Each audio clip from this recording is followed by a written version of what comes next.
చి నేను చేసుకోకున్నా అయిపో నేను చేసుకున్నాడు వల్ల నా బతుకంత ఆగమైంది. ఏంటిదే నన్ను చేసుకోవడం వల్ల నీ బతుకు ఆగమైందా?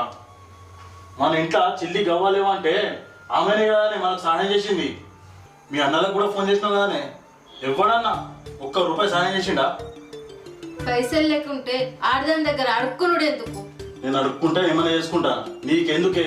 నీకేమైనా అడుగుతున్నానా? నేను పెట్టింది తిని